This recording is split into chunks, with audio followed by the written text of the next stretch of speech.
d'adulte, vulgaire truc d'adulte. Quand ces épreuves de vie te font sentir inculte, il existe une solution avant les pleurs et les insultes. Vulgaire truc d'adulte. T'es pas con, on t'a juste jamais expliqué. Bienvenue dans ce nouvel épisode de Vulgaire Truc d'adulte, spécialement consacré à la banque. Hier, on a parlé avec la banquière mystère. Bonjour banquière mystère. Bonjour à tous. Alors, je vous cache pas que nous, c'est la même soirée. Donc, vraiment, je suis toujours en pull plaid. Voilà, toujours en pull plaid. Mais en fait, on a parlé de la pyramide de l'épargne. Et on a évoqué la base de cette pyramide, donc qui est les épargnes au cas où, les sous qu'on doit avoir sur son compte un petit peu tout le temps pour s'il nous arrive une merdouille, grosso modo. Et donc là aujourd'hui, banquière mystère, tu allais nous parler de tout ce qui était les épargnes projets. Les épargnes projets. Alors qu'est-ce que c'est que les épargnes projets ? Alors les épargnes projets, c'est l'épargne pour pas forcément tout de suite, mais on sait que d'ici quelques temps, on va avoir envie de faire des choses ou on va avoir besoin de faire des choses. Donc genre on peut avoir envie de s'acheter un ordi. Exactement, de se refaire les dents. ça, salope. Ok. de partir à la retraite aussi. Ouais, ça peut être un projet. Ouais. Ou d'acheter une maison. Ou d'acheter une maison. Tout à fait. Donc en fait, pour ça, il y a plusieurs solutions, plusieurs types d'épargne. Et comme je disais hier, c'est pas parce qu'on fait un projet qu'on peut pas faire les autres en même temps. Parfois, on peut aussi diviser ce qu'on fait ou comment on fait les choses, tout simplement. Et donc, on a le projet de la maison. Par exemple, on peut faire un plan épargne logement. On peut se dire, tiens, moi, je commence à travailler ou alors je vais commencer à travailler. Je voudrais mettre de côté pour acheter une maison dans 2, 3, 4 ans. Plan épargne logement. Alors, c'est quoi les caractéristiques d'un plan épargne logement ? Les caractéristiques, c'est qu'il faut mettre 225 € minimum à l'ouverture. Ouais. On peut pas mettre 50, 10, 20, c'est pas possible. Et que minimum, obligatoirement, tous les mois, il faut mettre 45 € dessus. Ou alors par trimestre, ou par semestre, ou par an. D'accord. Mais il faut que sur l'année lycée, ça fasse 45 € minimum tous les mois. Si tu veux arrêter de mettre 45 € tous les mois, t'es obligé de casser ton PEL. Tu casses ton PEL. D'accord. Et tu peux pas faire de retrait partiel. Retrait partiel, c'est tu viens me voir demain, t'as mis 1000 € sur ton PEL, c'est super. Tu dis tiens, j'ai une grosse dépense telle que faut que j'aille faire un plein d'essence. C'est ça. Exactement. Tu peux pas casser ton PEL pour ça. Tu peux casser ton PEL. C'est n'importe quand. C'est ton argent. Tu fais ce que tu veux. Tu peux casser ton PEL. Par contre, si tu le casses avant une certaine date, tu vas perdre une partie de tes intérêts. Tu vas pas perdre ton capital. Ce que toi t'as mis dedans, c'est à toi. Ce que tu peux perdre, c'est une partie de la rémunération, une partie des intérêts en fait. D'accord. Et par contre, tu peux pas venir me voir et me dire j'ai besoin de 200 €. Ça, c'est pas possible. C'est soit tu prends tout, soit tu prends rien. D'accord. Et tu peux pas arrêter le versement. Si t'arrêtes le versement, on le ferme aussi. D'accord. Ok. Mais ça aide aussi beaucoup parce que ça te force entre guillemets à te mettre de côté. bloqué Finalement. Exactement. Oui, c'est ça. Moi, j'ai un compte, j'ai un PEL. Bon il y a de l'argent dessus parce que je peux pas le retirer. Exactement. Sinon il y aurait plus d'argent dessus. Enfin, je veux Exactement. dire, ça force quoi. Tout à fait. C'est intéressant en termes d'intérêt. Oui. Oui, c'est intéressant. Maintenant, les livrets viennent d'augmenter. Le PEL suivra sûrement. Il sera peut-être plus intéressant après. Après, il y a des anciens PEL. Un PEL de 2015, c'est 2,5% d'intérêt. Quand tout le reste était à 0,5, 2,5, c'était pas inintéressant non plus, quoi. Donc ça veut dire que c'est intéressant de le commencer à une certaine époque et de le garder, en fait. C'est toujours bien de le commencer. Si on peut, c'est toujours bien. Il y a même des PEL pour les enfants. Il y a des PEL pour... et il faut mettre 45 € quoi qu'il arrive, même pour les enfants. Ouais, pour tout le monde. Ah oui, d'accord. Il n'y a pas des menus enfants avec... Il n'y a pas des menus enfants. Il n'y a pas de jouets. D'accord. Il n'y a pas de nuggets non plus. À mon grand... Désespoir, ouais. D'accord. Bon, c'est bien. Donc ça, c'est PEL. Alors, plan épargne logement, mettez le logement entre parenthèses. Il n'y a rien qui vous oblige à acheter une maison avec. Ok. C'est un plan épargne, quoi. C'est un plan épargne. Ok. Dans l'idéal, on achète une maison avec. Mais en fait, c'est un cochon. Vas-y, non, mais tu vois, les petits cochons qu'on a chez nous, que juste on... tout est un petit cochon, c'est le principe de l'épargne. Mais là, en tout cas, c'est un cochon où t'as pas la petite languette en dessous qui peut récupérer la thune. Il faut vraiment le casser. Donc ça, c'est un cochon. Ok. C'est beau tes analogies. Tu pourras t'en servir, tiens. De ouf. La dame du podcast a dit. Donc, ok. Donc ça, c'est tout ce qu'on a à dire sur le PEL. Ouais. Oui, donc c'est vraiment un truc basique. Il y a rien de spécial. Non, il y a pas de frais, il y a rien, c'est Alors, il n'y a pas de frais, entre guillemets. Vous avez quand même de la fiscalité, mais ça, c'est l'État, c'est pas moi. Sinon, je serais plus riche. Ouais. C'est tous les ans, arrivé au moment de la rémunération, ça va se déduire automatiquement des intérêts qui tombent tous les ans. D'accord, ok. Mais ça va pas tomber sur votre compte, quoi. Ok. Et pour le casser, c'est facile. Ouais. C'est un mail. Un mail, une signature quand même. Ouais. Un petit contre-appel. Ouais. Pour juste vérifier. Mais oui, ça peut être sur le compte en quelques minutes. D'accord, ok. Après, il y a quoi? Après, par exemple, il va y avoir l'assurance vie. Et là, c'est au même niveau où il faut monter encore en grade dans la pyramide. C'est un tout petit peu au-dessus, mais ça peut être aussi au même niveau. D'accord. Mais donc, du coup, les assurances vie, c'est pas un truc de riche? Non. D'accord, bah merci. À demain. Non, les assurances vie, c'est pas un truc de riche en fait. Les assurances vie, est-ce que tu sais ce que c'est? Pas précisément, non. Enfin, vraiment, Bah, j'ai juste l'idée quand on te file de la thune. En fait, l'assurance vie, t'as 3 avantages. Le premier, c'est la rémunération, tes Ouais. intérêts. Le deuxième, c'est la fiscalité. Et le troisième, c'est la transmission. Et pourquoi? En fait, la rémunération, qu'est-ce que c'est? En gros, tu vas aller chercher des intérêts, peut-être plus élevés que sur ton livret. Il y a une chose qu'il faut savoir sur l'assurance vie, c'est qu'il n'y a pas de garantie sur le montant que tu mets dessus. C'est-à-dire que demain, Pourquoi? parce que tu investis sur des marchés, en fait.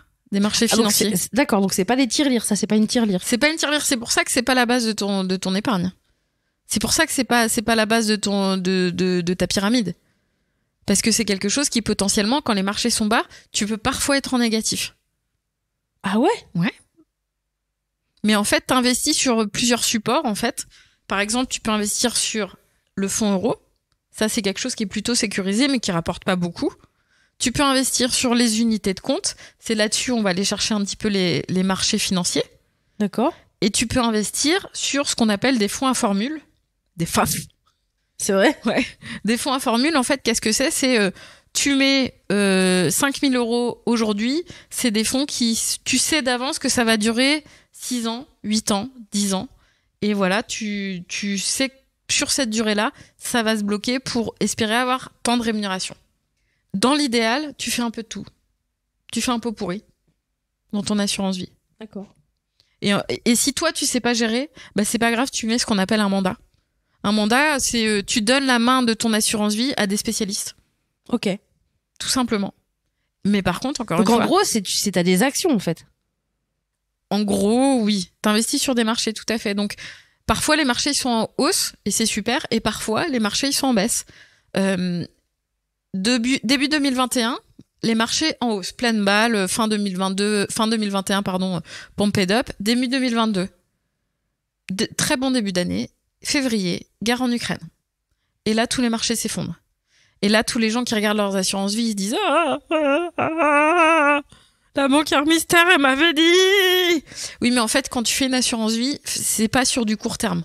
C'est pour ça que c'est important de déterminer ton projet. Pourquoi tu le fais, en fait? Si l'idée, c'est d'acheter un ordinateur demain, fais pas une assurance vie. Mais par contre, l'assurance vie, si c'est dans 15 ans, les études de tes enfants, bah oui, parce qu'en fait, t'as 15 ans pour que les marchés remontent. Et tant que t'as pas sorti ton assurance vie, t'as pas perdu. D'accord. D'accord? D'accord. Donc voilà. Il faut savoir que tu as des droits d'entrée sur l'assurance vie. C'est-à-dire que tu vas payer en gros des frais d'entrée pour avoir le droit de mettre de l'argent sur l'assurance vie. D'accord. Mais ça va m'amener au deuxième point, ou troisième, en tout cas la transmission, on y reviendra tout à l'heure, mais parfois il vaut mieux payer des droits d'entrée une assurance vie que des droits de succession. D'accord. Mais ça, on y reviendra tout à l'heure. Deuxième avantage de l'assurance vie, c'est la fiscalité. Fiscalité, qu'est-ce que ça veut dire? Et c'est en gros, tu ouvres ton assurance vie aujourd'hui, 2022. Tu dis, bah tiens, j'ouvre mon assurance vie le 1er janvier 2022. Ouais. D'accord? Et ben, faut savoir qu'au bout de 8 ans, les intérêts que tu génères sur ton assurance vie, imagine, tu as mis 10 000 € sur ton assurance vie, ça t'a rapporté 3 000 €. D'accord? Sur cette partie des 3 000 €, les 8 premières années, si tu décides de les récupérer, de les sortir de ton assurance vie, t'as l'État qui va passer par là. Et l'État, il va te prendre un pourcentage. Ok. De tes intérêts. Ok. Pas de ton capital, mais de tes intérêts, vraiment. Ok. Au bout de 8 ans, l'État te prend toujours des intérêts, te prend toujours des frais. Par contre, il en prend moins. Beaucoup moins. Pourquoi? C'est comme ça.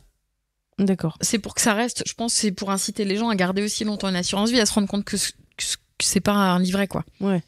Et le principe de ça, c'est de dire, peut-être que moi, aujourd'hui, je suis pas dans une position de pouvoir mettre régulièrement sur mon assurance vie, parce que tout le monde peut pas le faire. Maintenant, moi, ce que je conseille toujours, c'est, tant que vous pouvez, ne serait-ce que 20 €, mettez tous les mois. Parce que ça vous lisse le risque aussi. C'est-à-dire que... Mais t'es obligé de mettre tous les mois. Non, t'es pas obligé, c'est ce que je te dis. T'es pas obligé. Tu peux juste mettre 20 € une fois et Tu peux mettre 20 € une fois. En fait, pourquoi la fiscalité? Parce que les 8 ans, ils sont importants. T'as l'avant, t'as l'après. Par contre, ce qui compte, c'est la date d'ouverture. C'est pas la date à laquelle t'as fait ton virement. C'est vraiment ta date d'ouverture. Aujourd'hui, en 2022, t'en ouvres une avec 50 €. Tu dis, moi, en 2022, je peux pas mettre plus, mais en tout cas, je prends date pour que mes 8 ans, ils commencent en 2022. Ok. En 2027, tu gagnes au loto. Putain. Allez. Oh, la bonne nouvelle. Oh, la bonne Allez, là. nouvelle. Tu Oh, vas la pouvoir me vache. payer pour l'épisode. Tu gagnes au loto. Et là, tu dis, c'est super. Je vais partir en vacances. Ouais, c'est vrai. Je vais refaire les fenêtres de ma maison. Ouais, c'est vrai. Voilà. Je vais donner un peu à mon neveu. Ouais, c'est vrai. Voilà. Et il m'en reste. Et j'ai un peu envie que cet argent-là me gagne un peu d'argent. Et surtout, maintenant que je suis millionnaire, s'il m'arrive à quelque chose, ça rentre dans la succession. Moi, j'ai envie de gagner un peu de sous et puis d'y gagner un petit peu. Je vais mettre sur mon assurance vie que j'avais ouvert en 2022. Formidable. Parce qu'en fait, les 8 ans ne commencent pas à ton versement. Les 8 ans commencent à quand tu l'as ouvert. Et donc, Pour c'est quoi la l'intérêt? fiscalité, parce que si tu gagnes beaucoup d'argent sur ce que tu as mis dedans, tes 8 ans de fiscalité au max, ils ont déjà commencé. Tu as déjà passé des années et des années. Donc, au moment où je récupère mes millions, Ouais. donc je les mets au bout de 7 ans. Au bout de 7 ans, je mets mes millions que j'ai gagnés au loto. C'est ça. Ça rapporte. Ça rapporte. T'as mis 2 millions dessus et il se trouve que 3 ans après, donc t'as dépassé les 8 ans, 3 ans après, ça t'a rapporté 500 000 €. Tu décides de tout sortir. Et sur tes intérêts, l'État va moins Ouais. te taxer après 8 ans, même si toi tu l'as mis il y a que 3 ans. D'accord. Donc d'où Et l'intérêt. donc, ça veut dire que si je peux mettre mes 2 millions dessus, ça veut dire qu'il n'y a pas de, Il y a pas de limite. il y a pas de limite. Non. Aucune Il n'y limite. a pas de couvercle Tupperware que tu peux Il y a pas de rentrer. couvercle. Ok. Tu peux mettre au max. Il y a pas tu peux mettre tout ce que tu veux. C'est tout l'intérêt en fait de faire souvent une prise de date. Moi j'appelle ça une prise de date. C'est prenez date sur vos 8 ans. Ça se trouve vous en servirez jamais. Ça se trouve vous vous intéresserez pas à l'assurance vie, mais ça se trouve les 8 ans ils vous serviront bien. Et moi je le dis pour toi, je le dis pour tes parents, je le dis pour les grands-parents avant les 70 ans. Après on peut aussi, mais c'est plus compliqué. Je vais venir juste après. Et je le dis aussi pour les enfants. Les bébés, ceux qui ont 10 ans, ceux qui ont 8 ans. Vous aiderez jamais autant vos enfants qu'on leur ouvrira enfin, si vous les aiderez autant, vous les aiderez plus. C'est quand même hyper, il y a plein de façons d'aider les enfants, là, c'est mon truc de banquier. Non, vous les aiderez jamais assez. Ouvrez-leur une assurance vie. Non, mais en tout cas, en termes d'épargne, c'est un super truc pour vous de l'ouvrir le plus tôt possible. Parce que la fiscalité de l'assurance vie, elle est telle qu'elle est en 2022. Mais on sait pas comment elle sera. On sait pas comment elle sera dans 15 ans. Je peux déjà vous dire qu'il y a 20 ans, elle était mieux qu'aujourd'hui. Et peut-être qu'elle sera mieux dans le futur, mais peut-être qu'elle sera moins bien. Et vous aurez déjà ouvert vos enveloppes pour tout le monde. Et peut-être que vous allez ouvrir l'enveloppe pour les enfants, mais que vous allez dire, ok, moi je mets 50 € tous les mois dessus si je peux. Pourquoi pas? Mais il faut pas oublier que c'est risqué. Faut pas oublier qu'il y a une partie qui est risquée, pas tout. Pas tout. Puisqu'on a mis les œufs dans différents paniers. Et les œufs dans différents paniers. Tout à fait. Ça, donc, tu le conseilles à qui? Tout le monde. Attention, tout le monde qui a une base d'épargne. C'est-à-dire que moi, si j'ai 0 économie actuellement, c'est pas ce que tu me conseilles en premier, quoi. Pas forcément. Ça dépend, en fait, ce que tu veux mettre de côté. Si tu me dis, moi, j'ai envie de mettre 100 € par mois de côté, pourquoi tu mettrais pas 80 € sur ton livret et 20 € sur l'assurance vie? D'accord. Dans tous les cas, ce qu'il faut faire, c'est une prise de date. Ok, d'accord. Est-ce qu'on a fait le tour? On a fait le tour parce qu'en numéro 3, c'est la transmission. Transmission, qu'est-ce que c'est quand tu ouvres une assurance vie, tu nommes tes bénéficiaires. Et tu peux mettre n'importe qui? N'importe qui sauf moi, si je suis ta banquière mystère. Maintenant, si tu touches beaucoup d'argent, on change la banquière. Mais en gros, tu peux mettre n'importe qui. Tu peux mettre ta conjointe, tu peux mettre tes parents, tu peux mettre ton frère, ta sœur, tes neveux, tes nièces, ta meilleure amie, ton amant. Tu peux mettre une asso aussi? Genre le planning familial des Côtes d'Armor, si je veux leur filer, Tu peux. Ok. Il y a même des gens qui ont mis des animaux, mais c'est compliqué. C'est bizarre. Ouais. J'ai jamais vu, moi, mais j'en ai entendu parler. Ouais. Est-ce que c'est un truc genre... C'est le mythe, la légende. Ouais, c'est ça. Je sais pas, faudrait demander à Google. Ok. Mais ouais, c'est... Et en fait, on peut donner et on peut choisir comment on donne aussi. C'est-à-dire que c'est pas parce que, par exemple, j'ai mis 2 000 € sur mon assurance vie, j'ai nommé Marine Baousson et son petit frère Romain Baousson au contrat. Eh ben, c'est pas parce qu'ils sont nommés tous les deux au contrat que je peux leur donner la même chose. J'ai le droit de dire soit c'est 50-50, ou j'ai le droit de dire je préfère largement son frère à Marine. Ouais, je vais lui donner normal, 10%. Il est hyper sympa. Il est super sympa. Je vais lui donner 10% à Marine et je vais donner 90% à son frère. Ok. Ou alors, ça aussi c'est dans les mythes et les légendes, mais je sais que ça s'est déjà passé. Ou alors un monsieur qui donne à sa maîtresse. Parce que c'est pas une héritière ou un enfant illégitime. Mais est-ce que si ça arrive ça, oui, les héritiers légaux, ils le savent? Non, ils le savent pas. Parce que l'assurance vie passe pas devant le notaire. Sauf cas exceptionnel. Mais l'assurance genre vie... les smet. C'est ça. Non, mais l'assurance vie passe pas devant le notaire. C'est quelque chose qu'on a fait du vivant de la personne qui malheureusement est décédée. C'est lui qui a pris sa décision. Les autres ne savent pas ce qu'il y a. Et toi, tu seras peut-être contente parce que t'as eu 10% de mon assurance vie. Dans ta tête, tu te diras, bah tiens, Romain aussi, il a eu tant. Et ben ça se trouve, Romain, il a eu 15 fois plus que toi. Et t'en sais rien. Et si Romain, il te le dit pas, bah t'as aucun moyen de savoir. Est-ce que c'est imposable normalement? En fait, tu as des droits d'entrée. C'est-à-dire que quand tu verses sur ton assurance vie, en gros, t'as des droits d'entrée, une commission. À chaque fois? À chaque fois. Par exemple, ça peut être 1, 2, 3% de frais. Donc, quand tu mets, je sais pas moi, 50 € par mois, bah, t'as 3% de 50 €. Au final, c'est pas tant que ça. Ouais. Parce que c'est de l'argent qui ne passera pas devant le notaire. Normalement, attention, il y a des cas exceptionnels, mais qui passent pas devant le notaire et qui donc sont déduits hors succession. Et donc, t'as pas de frais donc, de droit de succession derrière. Quand tu touches ça, tu payes rien du tout. Non. Mettons que je touche 50 000 € de je sais pas qui aurait envie de me donner 50 000. N'hésitez pas à me donner 50 000 € dans votre truc. Là, tu touches 50 000 et c'est tout, quoi. Tu touches 50 000, ouais. C'est génial. Question à ce sujet-là, sur les assurances vie. On peut mettre autant d'argent qu'on veut? Genre, si demain Elon Musk il veut monter son assurance vie et mettre tout son pognon, il a tout perdu. Mais si on veut tout mettre, tu peux. Il y a pas de limite. Il y a pas de limite. Non, il y a pas de limite. Par contre, tu as des limites en termes d'exonération d'impôts par bénéficiaire. Ok. Je vais reparler en français. Merci. En fait, par bénéficiaire, si tu hérites d'une assurance vie, c'est 152 500 € par bénéficiaire.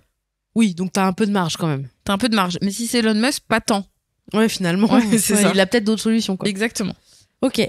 Donc parfois, si t'as une assurance vie à 500 000 € et que t'as 3 enfants, bah c'est pas inintéressant peut-être de nommer les petits-enfants aussi.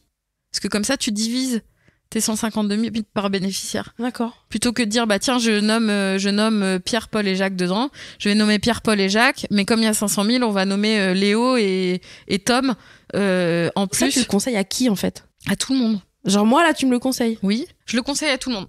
Absolument tout le monde. Moi, j'en ai une. Ouais. Parce que, par exemple, chacun le fait pour une raison X ou Y. Moi, j'en ai une parce que j'ai des filleuls qui ne sont pas mes héritiers. D'accord? C'est-à-dire que demain, je meurs, ma famille va hériter de ce que j'ai. Ma voiture qui marche moyen, ma maison. Mais mes filleuls, juridiquement, légalement, ils sont rien. Oui. Sauf que moi, j'ai envie de leur donner. Donc moi, sur mon assurance vie, c'est mes filleuls qui sont nommés. D'accord. Mais chacun va le faire pour une raison X ou Y. Mais... c'est les enfants parce que ça sort de la succession. C'est super. Et plus tu l'ouvres tôt, mieux c'est. D'accord. Parfois, on fait simplement ce qu'on appelle une prise de date. C'est-à-dire, tu ouvres. Ce qui compte, en fait, pour l'assurance vie, c'est la date à laquelle tu l'as ouverte. Hors succession, on y gagne. On a des droits d'entrée, oui, mais en même temps, par exemple, vous avez pas d'enfants, vos héritiers légaux, c'est, je sais pas, vos neveux. Eh ben, je ne sais pas si vous connaissez l'abattement des impôts pour les héritiers des neveux, mais c'est plus de 40%. C'est-à-dire qu'il y a 40% de ce qui vous appartient qui va à l'État. Alors que si ça passe par l'assurance vie, bah c'est pas ça. Vous allez peut-être payer 3% de frais, mais ça va pas à l'État. Ça va vraiment à vos héritiers. D'accord. On va passer à l'étape suivante, dans la pyramide de la finance. Après, on est à peu près tous au même niveau, mais sur la pyramide de l'épargne, comme Google m'a très mal compris tout à l'heure. Après, en fait, on va parler de plusieurs choses. Encore une fois, c'est lié au projet, aux aspirations, mais il y a plusieurs types d'épargne. Après, il y a le plan épargne en action, comme on l'a vu, comme t'en as parlé tout à l'heure, la bourse, en fait, où t'investis 10 euros par mois, 50 euros par mois, 3000 euros par mois. C'est chaud, mais si tu peux, tant mieux pour toi. Et par contre, là, c'est dans les actions. Et à toi de savoir. Moi, je peux pas te dire dans quoi investir. D'accord. Je suis pas trader, en fait.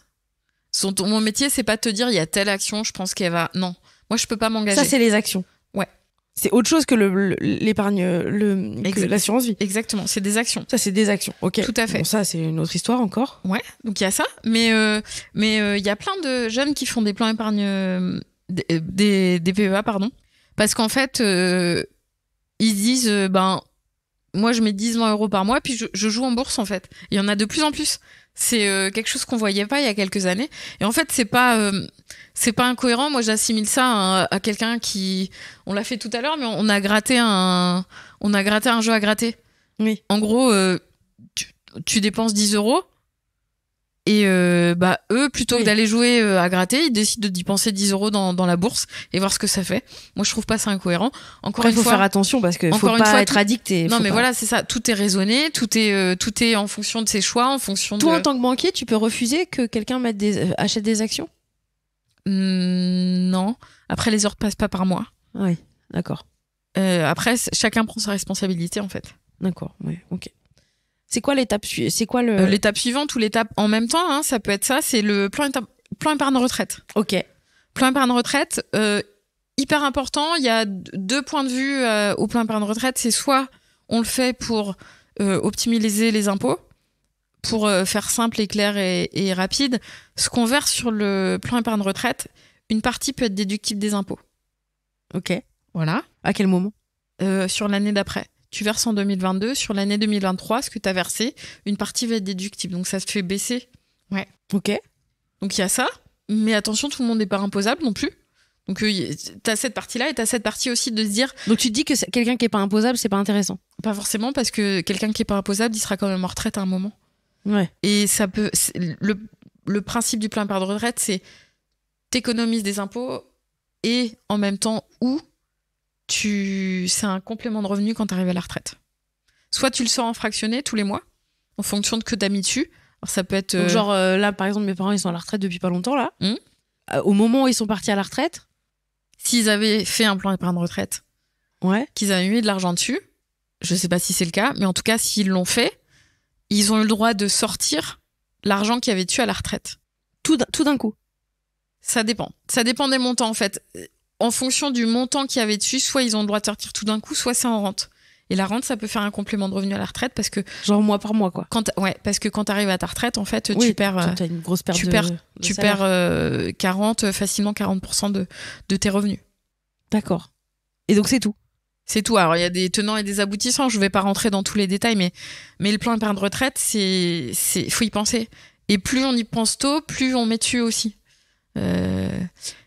Quelqu'un qui le fait à 50 ans, il le fait parce qu'il sait que la retraite arrive. Ouais. Quelqu'un qui le fait à 20 ans, il sait pas que la retraite arrive, mais il sait qu'il en aura pas beaucoup. Et c'est vrai que... Voilà. Non, mais c'est vrai, faut penser à tout ça aussi. Hein.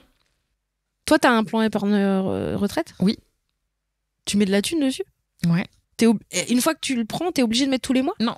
Tu fais ce que tu veux. T'ouvres ton plan épargne retraite, tu mets 500 euros dessus.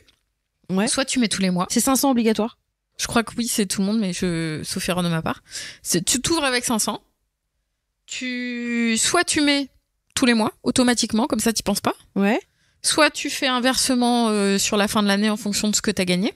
Ah oui, genre t'as une prime. Voilà, t'as une prime et tu sais que tu vas avoir beaucoup d'impôts l'année d'après, ou tu sais que t'en auras peut-être un peu moins, donc tu mettras moins dessus. Si toi, ton objectif, c'est de baisser tes impôts. Ouais. En fonction de comment tu baisses tes impôts, en fonction de combien tu mets, tes impôts, ils seront plus ou moins baissés. Et c'est facile à calculer, ça ? Ouais, c'est très simple. J'ai un logiciel super simple. Que t'as toi dans ton logiciel, dans ton Ouais, ordinateur de banquier, mais... Ouais, je pense que tu peux trouver sur Internet. Ok. Après, je devais pas demander à Google, il me comprend pas. Mais c'est super simple à calculer.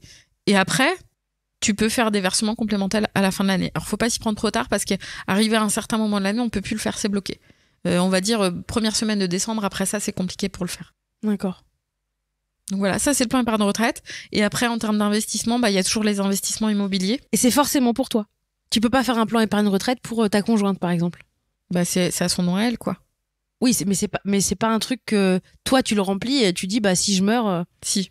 Ah d'accord. Ouais, t'as quand même des bénéficiaires dessus. Ça En fait, il y a plusieurs types de plans épargne retraite, mais il y en a un qui est au régime de l'assurance vie aussi, quoi. Tu nommes. D'accord. Tu dis à qui ça va en cas de décès. D'accord. Et c'est intéressant en termes de... Et on peut le casser quand on veut pour récupérer la thune. Ah non, c'est le plan épargne retraite, c'est jusqu'à la retraite. T'as des cas exceptionnels. Si tu te fais, si t'as un licenciement économique, si t'as le décès de ton conjoint ou de ton enfant, si t'achètes ta résidence principale, mais attention, c'est refiscalisé. Le gain que t'as pu avoir fiscalement, ah oui, donc tu vas le récupérer à ce moment-là. Donc si toi, tu sais que tu vas acheter ta maison dans 3 mois, fais pas un plan épargne retraite. Hein, fais-en un, mais pas tout tes sous dessus, quoi. Ok. Donc non, t'as des cas exceptionnels, mais non, sinon c'est pour la retraite. C'est vraiment ça. Okay. Mais aujourd'hui, on est arrivé à une époque, je pense, où de toute façon, il va falloir de plus en plus qu'on fasse penser à la retraite parce qu'on aura peut-être pas autant de retraite qu'on souhaiterait. Il faudra trouver des moyens d'avoir des compléments. Personne n'a jamais autant de retraite qu'il souhaite de toute façon. C'est vrai. Ok. Et après, en termes d'épargne, t'as de l'épargne immobilière, tu fais des investissements immobiliers. Toi-même, t'achètes un appart, tu le loues. Voilà.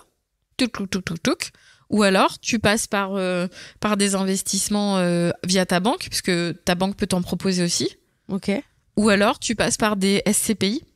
C'est des parts de sociétés de placement immobilière. Comme ça, toi, tu gères pas tes locataires en fonction de ce que tu préfères. Ok. Mais ça, toi, tu t'en charges pas. En tant que banquier mystère. Si. Ah si. Ok. Je sais tout faire. Sauf ce que je peux pas. D'accord, très bien. Et ça, je fais. Si, financer des appartements locatifs, on fait. Des SCPI aussi, on fait. On peut proposer. Ok. C'est pas moi qui irai te faire signer chez le notaire, mais je vais t'aider en tout cas. Très bien. Et après, on va passer. Là, on est en haut de la pyramide de. Ça y est, on arrive en haut. Donc c'est terminé. Et après, c'est l'euro-million. Donc ça veut dire qu'après, il n'y a plus d'autres possibilités de. Il y a toujours plein de possibilités d'épargne, mais là, vraiment, on est resté sur. La base, quoi. Sur la base, tout à fait. Néanmoins, on n'a pas terminé. Il y a un truc dont on n'a pas parlé. C'est la prévoyance. Tout à fait. C'est quoi la prévoyance ? La prévoyance, c'est pas de l'épargne qu'on met de côté. La prévoyance, c'est une assurance, en fait. C'est l'assurance vie qu'on imagine à la base quand on parle de l'assurance vie. Exactement. Et ça, on va en parler quand, banquier mystère ? On va en parler dans le prochain épisode. Ah, mais très bien. À demain, j'espère que cet épisode vous a plu, que tout est plus clair pour vous et que ça vous a donné envie d'appeler votre banquier ou votre banquière pour, finalement, pour dépenser moins d'argent, enfin, pour en gagner plus puisque vous allez tout mettre dans un petit cochon. Un petit cochon percé peut-être, mais en tout cas un petit cochon. Donc merci 1000 fois. Et puis on se retrouve demain avec la banquière mystère. Merci banquière mystère. De rien. À bonne demain. soirée. Merci, bisous. Vulgaire truc d'adulte, vulgaire truc d'adulte. Quand ces épreuves de vie te font sentir inculte, il existe une solution avant les pleurs et les insultes. Vulgaire truc d'adulte. Bah tu vois, c'est pas si compliqué.